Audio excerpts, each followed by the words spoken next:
Bismillahirrahmanirrahim. Assalamualaikum warahmatullahi wabarakatuh. Alhamdulillah, hari ini kita dapat kembali melanjutkan pembelajaran kita mengenai menghindari dosa besar. Pada pertemuan sebelumnya, pertemuan yang ini dan yang ini, kita sudah membahas tentang menghindari dosa besar, tentang membunuh, liwat, LGBT, meminum khamar, berjudi, mencuri, serta durhaka kepada orang tua. Dan kali ini kita akan membahas tentang meninggalkan sholat, memakan harta anak yatim, dan korupsi. Nah, sebelum kita lanjutkan pembelajaran kita hari ini, marilah kita sama-sama meluruskan niat kita dalam belajar semata-mata karena Allah Subhanahu wa Ta'ala. Kemudian, marilah kita awali pembelajaran kita hari ini dengan sama-sama mengucap basmalah. Bismillahirrahmanirrahim. Adapun tujuan pembelajaran kita hari ini, yang pertama, siswa mampu mendeskripsikan perilaku dosa besar. Yang kedua, siswa mampu merincikan bentuk-bentuk perbuatan dosa besar. Dan yang terakhir, siswa mampu menjelaskan dampak negatif dari perbuatan dosa besar. Pembahasan yang pertama yaitu meninggalkan sholat.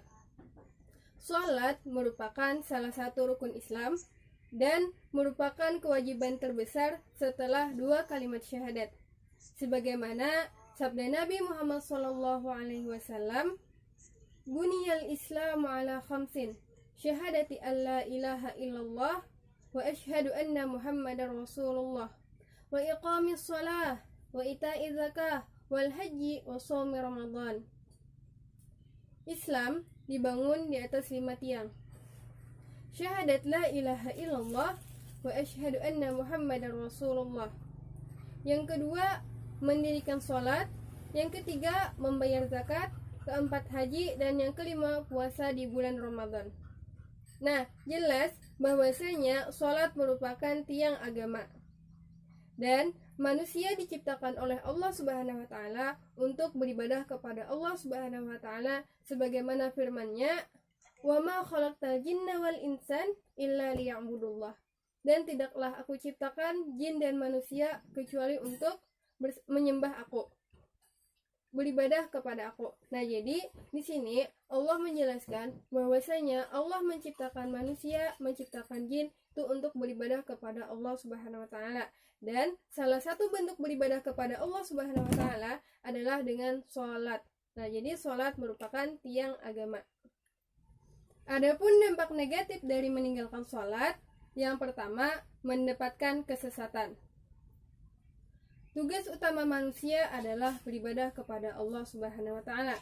Dan sholat merupakan salah satu komunikasi kita kepada Allah Subhanahu wa Ta'ala. Nah, oleh karena itu kita perlu mempergunakan waktu sholat dengan sebaik-baiknya. Orang yang mengerjakan sholat akan mendapatkan petunjuk dari Allah Subhanahu wa Ta'ala. Dan sebaliknya, orang yang tidak mengerjakan sholat maka dia berada dalam kesesatan. Dampak negatif yang kedua, dihukumi sebagai orang yang kecelakaan. Nah, tugas utama manusia itu adalah beribadah kepada Allah Subhanahu wa Ta'ala. Dan salah satu bentuk beribadah kita kepada Allah Subhanahu wa Ta'ala adalah dengan sholat. Bahkan, sholat merupakan salah satu rukun Islam. Nah, jadi apabila kita meninggalkan sholat, artinya kita telah melalaikan tugas kita sebagai manusia, sebagai umat muslim untuk beribadah kepada Allah Subhanahu wa Ta'ala. Artinya kita telah melanggar perintah Allah Subhanahu wa Ta'ala. Dan balasan bagi orang yang melanggar perintah Allah Subhanahu wa Ta'ala adalah mendapatkan hukuman dan bahkan dimasukkan ke dalam neraka. Pembahasan yang kedua, memakan harta anak yatim. Memakan harta anak yatim dengan batil sangat dikecam dalam Islam dan dikategorikan sebagai orang-orang yang melakukan perbuatan dosa besar. Di antara kewajiban wali yang menjadi pengasuh anak yatim adalah mengasuhnya dan mengasuh hartanya dengan sebaik-baiknya sampai anak yatim tersebut dewasa dan sudah mampu untuk mengurus hartanya sendiri. Nah, Apabila anak yatim tersebut telah mampu mengurus hartanya sendiri, maka hendaklah orang tersebut mengembalikan harta anak yatim tersebut. Sebagaimana firman Allah Subhanahu wa taala dalam Quran surah Al-Isra ayat 34 yang berbunyi, Bismillahirrahmanirrahim. Wala taqrabu malal yatima illa billati hiya ahsanu hatta yablugha ashuddahu wa awfu bil ahdi innal ahda kana mas'ula. Yang artinya, dan janganlah kamu mendekati harta anak yatim kecuali dengan sesuatu yang baik atau bermanfaat sampai ia dewasa, dan penuhilah janji. Sesungguhnya janji itu akan diminta pertanggungjawaban. Quran surah Al-Isra ayat 34. Adapun dampak negatif dari memakan harta anak yatim, yang pertama, diancam masuk ke dalam neraka. Orang yang memakan harta anak yatim diibaratkan seperti memasukkan api ke dalam perutnya, dan akan diancam oleh Allah Subhanahu wa taala dimasukkan ke dalam neraka yang apinya menyala-nyala. Dampak negatif yang kedua termasuk golongan orang-orang yang melakukan perbuatan dosa besar.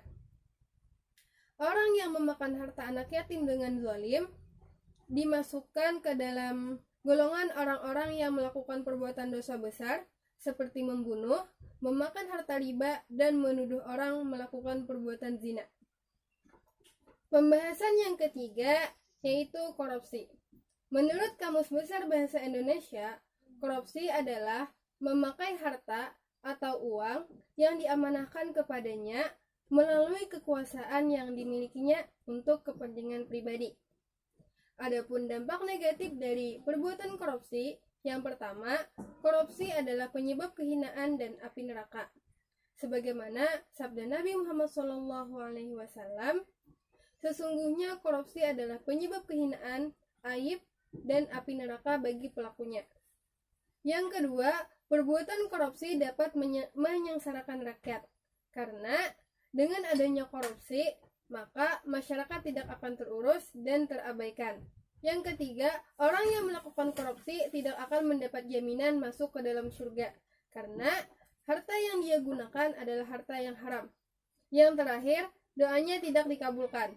Nah, harta korupsi adalah harta yang haram, sehingga menjadi salah satu penyebab tidak terkabulnya doa seseorang tersebut. Nah, jadi kesimpulan pembelajaran kita hari ini bahwasanya meninggalkan sholat, memakan harta anak yatim, dan berbuat korupsi adalah perbuatan yang sangat dilarang dalam Islam. Allah mengancam orang yang melakukan perbuatan dosa-dosa besar untuk masuk ke dalam neraka.